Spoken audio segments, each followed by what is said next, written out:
Quem você acha que tem mais chance de ganhar uma guerra entre Inglaterra e as 13 colônias?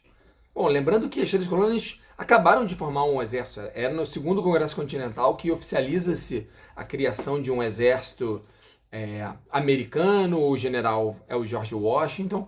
Mas os ingleses não só têm uma economia muito mais forte, poderosa, uma marinha, mais experiência. Pouca gente achava que a Inglaterra poderia perder essa guerra, mas perdeu. A questão é como.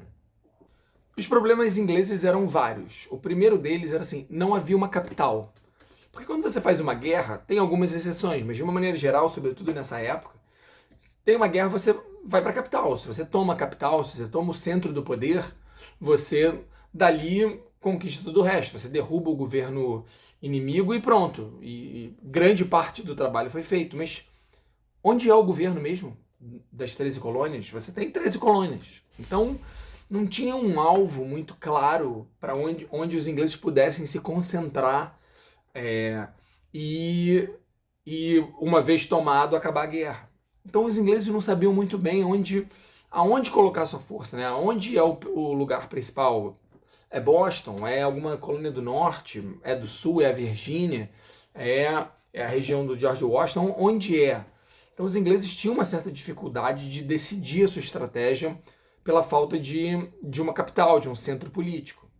Segundo, boa parte das forças americanas eram formadas por milícias. Ou seja, não era um combate tradicional de um exército contra o outro.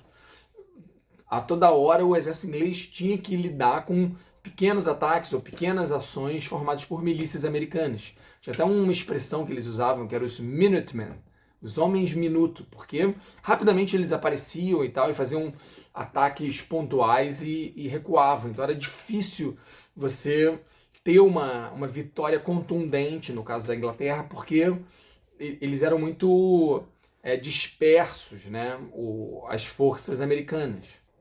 Mas sem dúvida o que foi decisivo para o fim da guerra foi a entrada da França. A França resolve entrar, tinha sido derrotada pela Inglaterra na Guerra dos Sete Anos, alguns anos antes, tinha perdido uma boa parte da sua colônia, isso tinha gerado uma certa frustração na França, uma certa crise ali uma crise econômica sem dúvida, mas sobretudo uma crise moral, política e tal, né? Perdemos para nossa grande rival. E aí agora eles veem, muita gente no governo da França vê aquilo não só como uma hora de dar o troco, mas de recuperar algumas das perdas da Guerra dos Sete Anos. E nesse meio tempo, a França tinha investido na Marinha fortemente. Então, não só a entrada da Marinha vai ajudar os americanos, não só para levar equipamento, levar produto, levar dinheiro, mas para tentar impedir a ação da Marinha inglesa. Mas a França também resolve atacar em outros pontos que não nas 13 colônias. A França também vai em cima das colônias inglesas. Uma série de colônias inglesas na América Central são tomadas ou atacadas pela França. E isso faz com que a Inglaterra tenha que dividir ainda mais as suas forças. Se ele já não sabia onde concentrar seu exército, só levando em conta as 13 colônias, agora ele tem que levar em conta que suas colônias na América Central, que aliás são mais lucrativas do que as 13 colônias, também estão em ameaça. Então tem uma dispersão ainda maior dos ingleses. E é isso que vai levar à derrota inglesa. Tem uma historiadora muito interessante chamada Jill Lepore, que ela fala uma frase maneira, ela diz, olha, a derrota da Inglaterra nas 13 colônias não é uma demonstração de fraqueza da Inglaterra, mas sim das suas escolhas. Ela escolheu focar mais nas colônias da América Central do que nas 13 colônias. Foi uma decisão. Tudo bem, não conseguiu manter todas. Isso, de alguma maneira, é uma certa fraqueza, mas não tanto assim. Né? Na verdade, ela, na hora de escolher, ela escolheu outro lugar. Ela achava que fazia mais sentido manter outro lugar. O impacto da independência dos Estados Unidos é gigantesco. Né? Na própria Europa, onde todo mundo vai refletir sobre a Inglaterra, a grande potência europeia, ali junto com a França nesse momento ainda, mas tinha derrotado a França um pouco antes, é derrotada por uma colônia que ganha independência em nome de valores iluministas e tal. Isso chamou muita atenção de muita gente. Vai ter um impacto muito grande na França, claro, não só pela comemoração da vitória, mas porque isso vai gerar uma série de movimentos dentro da França seja porque lutaram em nome de valores iluministas, sendo que a França era um reino absolutista, mas sobretudo por conta da crise econômica que vai detonar um processo que vai culminar na Revolução Francesa. E por último, na América, né, as elites americanas de outras áreas, portuguesas, espanholas, vão olhar com muita esperança, alguns deles, para a independência dos Estados Unidos. Olha, caraca, um de nós conseguiu.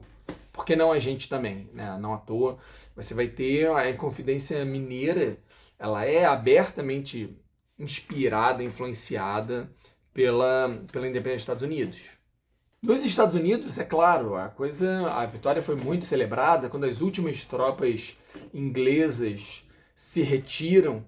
Há uma grande celebração, há uma grande comemoração. O George Washington é um grande herói nacional, vai ser depois escolhido primeiro presidente, depois vai ser reeleito, ele é um cara acima do bem e do mal para os americanos. No entanto, havia um problema. Ao mesmo tempo que havia uma alegria da vitória, havia uma certa tensão, né? E agora? Não havia precedente de uma área que precisava inventar um novo governo, que precisava se reinventar ali depois de cortar os laços e bem ou mal, não havia lei nenhuma. Como fazer? E eles decidem rapidamente que a coisa devia ser feita através de uma Assembleia Constituinte eleita, onde os estados mandariam representantes que eles iriam escrever uma Constituição. Até aí tudo bem. Agora, qual era o ponto de tensão sobre isso? Não só porque era uma situação inédita, mas a escravidão. Em primeiro lugar, os estados do norte viam com muita preocupação a manutenção da escravidão. Eles percebiam, essa elite que estava discutindo a Constituição, percebia a contradição que era ter feito uma revolta, um movimento, uma independência em nome da liberdade e manter a escravidão no país. Isso é dito claramente, isso não é uma coisa que vai aparecer depois ao longo do tempo, isso já estava na cabeça de muita gente, ou como era uma contradição absurda manter a escravidão num país que surgiu em nome da liberdade. Mas esse problema foi resolvido da maneira mais simples. O norte resolveu ignorar a questão. Eles sabiam, e o sul, os representantes do sul foram muito claros em relação a isso. Se começar uma discussão sobre a escravidão, a gente vai embora, a gente monta o nosso país. Então, a União só permanecerá se a escravidão não for nem sequer uma questão. Eles proíbem o governo norte-americano de tratar da questão do tráfico de escravos por 20 anos. Olha, esse assunto não pode aparecer durante os próximos 20 anos. E depois ele pode ser discutido. O do tráfico, da escravidão, a gente não vai nem comentar. O problema mais difícil de resolver era sobre a representação política. Qual o tamanho de cada estado no parlamento, por exemplo, no Congresso, no Senado? Como medir a força de cada estado na União? E aí eles criam uma organização política bicameral, tem o Senado e a Câmara dos Deputados. O Senado é onde cada estado é igualmente representado, então todos os estados, independentemente do seu tamanho, cada estado terá o mesmo número de senadores, mas você também terá uma Câmara onde o número é proporcional à população. Então áreas mais densamente povoadas vão ter mais deputados do que áreas fracamente povoadas. Você já percebeu aonde está o problema, né? Os escravos contam ou não contam? É claro que o sul queria que contasse. E o norte, percebendo a hipocrisia, dizia, não, mas olha só, se eles são uma propriedade, eles não podem contar como cidadãos que precisam de representação política. Mas o sul dizia, não, mas isso dá um pouco da medida da força do Estado. E aí há um grande debate, e eles chegam a um número bizarro que cada escravo conta como 3/5 de uma pessoa, para efeitos de medir a representação política. Então, para saber quantos deputados uma determinada área tem direito, você tem que somar os cidadãos livres mais somar os escravos nessa proporção. Cada escravo é equivalente a 3/5. E como o Sul tinha muito escravo, com esse número, o Sul tinha mais força do que o Norte política. Tanto que os primeiros presidentes dos Estados Unidos, nos primeiros 40 anos, são quase todos do Sul, com uma única exceção, que era o John Adams, que era um cara, enfim, que tinha nome por outros motivos, mas o Sul elegia os seus políticos sobretudo por conta desse sistema.